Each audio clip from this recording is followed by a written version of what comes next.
ক্লাসে তোমাদের নবম শ্রেণীর যে অ্যাপ্রিসিয়েটিং পোয়েট্রি আছে অর্থাৎ কবিতা রয়েছে সেই প্রশ্নের সঠিক উত্তর করতে যাচ্ছে, অর্থাৎ 4 নম্বরের যে প্রশ্ন রয়েছে তোমাদের 4A 4B এবং 4C এই সকল প্রশ্নের উত্তরগুলো আজকের ক্লাসে আমি আপলোড করতে চলেছি। এছাড়াও এই যে বাকি সকল প্রশ্নপত্র এগুলো কিন্তু অলরেডি আমরা আমাদের এই চ্যানেলে আপলোড করে দিয়েছি।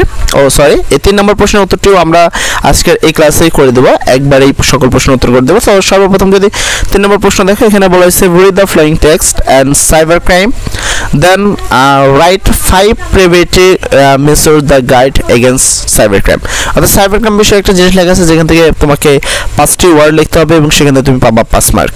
তারপরে এখানে একটি কবিতা রয়েছে 4 নম্বরে, যে কবিতাতে তুমি এখানে দেখো 5টি প্রশ্ন রয়েছে, এই 5টি প্রশ্নের উত্তর করতে হবে তোমাদেরকে। ফার্স্ট প্রশ্ন যদি আমি খেয়াল করি, ফার্স্ট প্রশ্ন বলা হয়েছে what is the signification of metaphor like the bird on the war. অর্থাৎ লাইক এ বার্ড এই লাইনটার অর্থ আসলে কি সেটা তোমাকে বোঝাতে হবে। 2 নম্বরে how does the poet explore the theme of the regret in the poem. 3 নম্বর প্রশ্ন বলা হয়েছে হোয়াট রোল ডাজ এন ইমার্জি play in the covering the poem theme. 4 নম্বরে how does the poem reflect white personal experience. 5 নম্বর হলো how does the poem reflect on the nature and human relationship.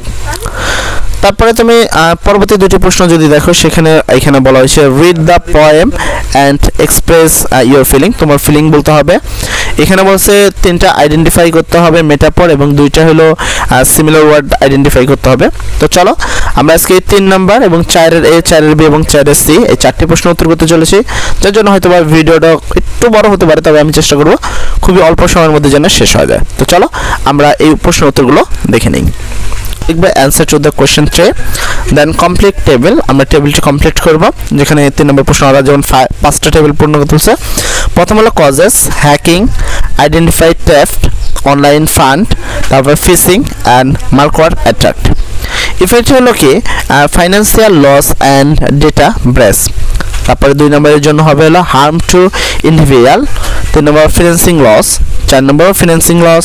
5 নম্বর harm to organisation.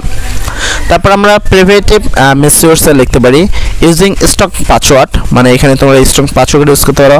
Avoid sharing personal information online. তারপর being aware about safe online practice.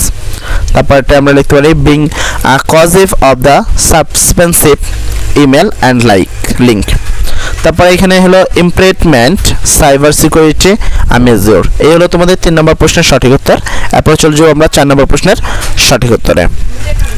তো 4 নম্বর প্রশ্নের সঠিক উত্তরে আমরা প্রথমে লিখব the metaphor on the first line significance that the poet wanted to the feel like a bird and explore his warrior to carefree.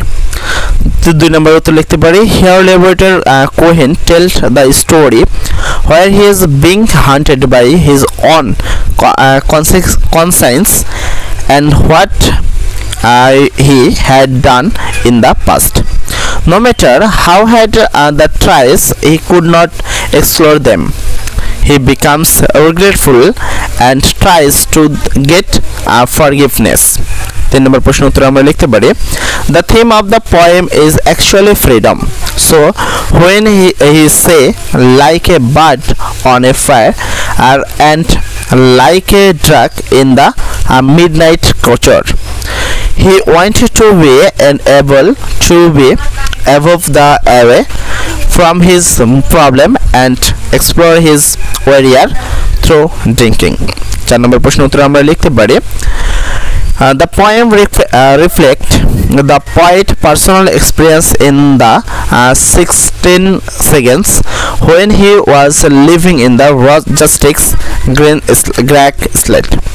When he first arrived 3, I did not even have electricity. So when the telephone poles were set up, 3 were burned on them. 5 নম্বর প্রশ্ন হলো the poem reflect on bird wait goodbye between 2 loves. The poet express their ongoing love and remainings about share moment. The poet explore human emotion true. এই হলো তোমাদের 4 নম্বর প্রশ্নের সঠিক উত্তর। এরপরে চলে যাব 4-এর বিতে। 4-এর বিতে যদি আমরা উত্তরটি দেখি সেক্ষেত্রে 4-এর বিতে উত্তর হবে identify and exploring literature finger. সেক্ষেত্রে আমরা একবার লিখব লিটারেচার ফিঙ্গার, তারপর লিখব লাইন অন দ্য পোয়েম, তারপর লিখব পারপাস অফ ইউজ। সেক্ষেত্রে আমরা প্রথম লিখব সিমিলার আর হলো ইমাজেরি। সিমিলার আমরা লিখব like a bird on a wire, তারপর like a drunk in the midnight choir, তারপর like a baby stillborn. সেক্ষেত্রে আমরা প্রথম উত্তরে লিখব হলো tell about the poet went to sit above an way from all his warriors. 2 নম্বর আমরা লিখব tell that the poem went to be drunk at explore his warriors and the carefree.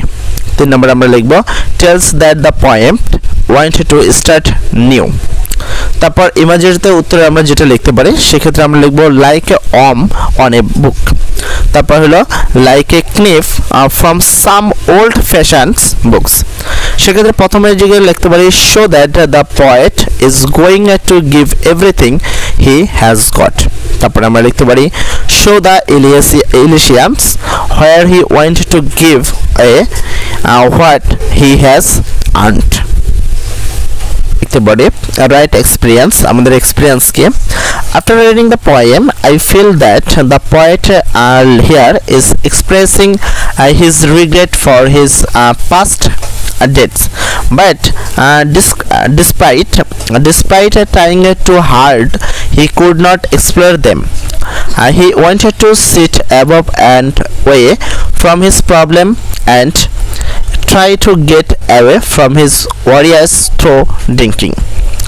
He became remorseful and went to make up for them. So I think that the poem here expression and the poem of freedom and the exchange he went to many things and tried, still he could not be free. এই হলো তোমাদের 4SC number প্রশ্নের সঠিক উত্তর। এই ছিল তোমাদের 4A B C এবং এই সকল প্রশ্নের সঠিক উত্তর। এছাড়াও আমাদের এই চ্যানেলে তোমাদের বাকি সকল প্রশ্নপত্রের উত্তর অলরেডি আমরা আপলোড দিয়ে দিয়েছি। যাদের এই ইংলিশ পরীক্ষার বাকি সকল প্রশ্নপত্রের সঠিক উত্তর চাই তারা চলে যাও এই ভিডিও ডেসক্রিপশনে, সেখানে গেলে তোমরা একটি প্লেলিস্টের লিঙ্ক পাবা। সেখান থেকেই তোমরা এই ইংলিশ পরীক্ষার বাকি সকল প্রশ্নপত্রের সঠিক উত্তর দেখে নিতে পারো। সর্বোপরি কথা, সবাই ভালো থাকো। আসসালামু আলাইকুম।